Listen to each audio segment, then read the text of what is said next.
Сәлем баршаларыңызға. Бүгін біз сіздермен ханым дайындайтын боламыз. Ыстық тамақтардың бір түрі өте дәмді болып шығады. Міндетті түрде жасап көріңіздер. Алдымен маған тіркеліп, лайк басып, комментарий қалдыруды ұмытпаңыздар. Алдымен қажетті заттарымыздың барлығын сыртын аршып, жуып, тазалап аламыз. Видеода көріп тұрғандарыңыздай кубик тәріздес етіп, барлығын майдалап турап шығамыз.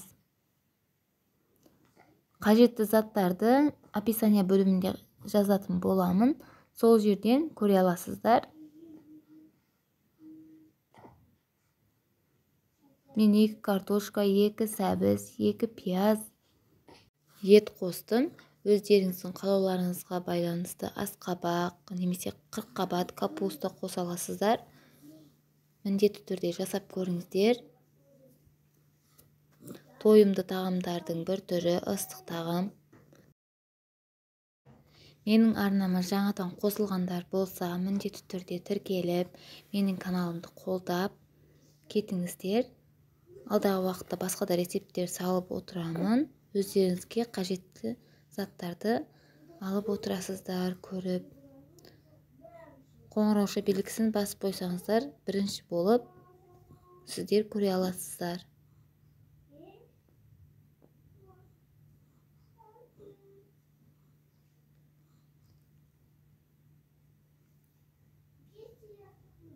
Барлық заттарымызды турап болғаннан кейін, енді етімізді турайтын боламыз.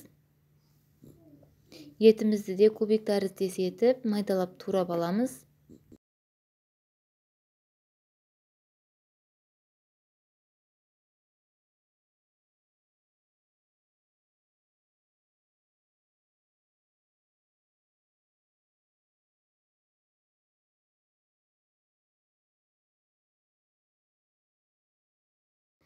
Етімізді турап болғаннан кейін бір шетке қойып тұрамыз. Енді қамырымызды дайындап алатын боламыз. Ыдысымызға еленген ұнымызды салып, суға тұз қосып, тұзыны көріп, жақсылап қамыр илейтін боламыз. Иленген қамырымызды пакетке салып, бір 15-20 минутқа қалдыратын боламыз. Үйі қану үшін.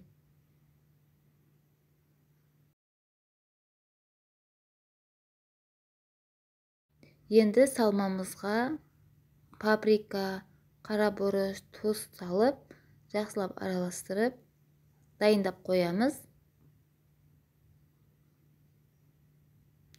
Қамырымызды жоқа етіп жайып аламыз.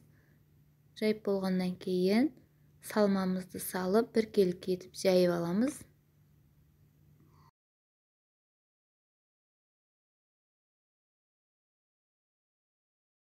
Салмасын салып болғаннан кейін тең 4-ке бөлеміз. Видеодағыдай етіп, тең 4-ке бөліп аламыз. Осылай ортасынан шетке қарап орап келеміз. Барлығын осылай орап аламыз. Орап болғаннан кейін листімізді қолымызбен немесе щетканың көмегімен жақсылап майлап аламыз, жабысып қалмау үшін. Майлап болғаннан кейін жаймен листімізге салатын боламыз. Тағы да үстіні майлаймыз. Қамырымыздың үстіні майлап,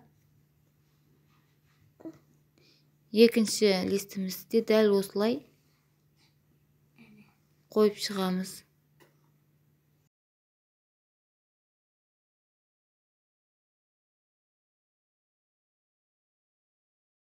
Екінші листімізге де салып болдық. Енді газға су қойып, қайнағанын күтеміз. Қайнағаннан кейін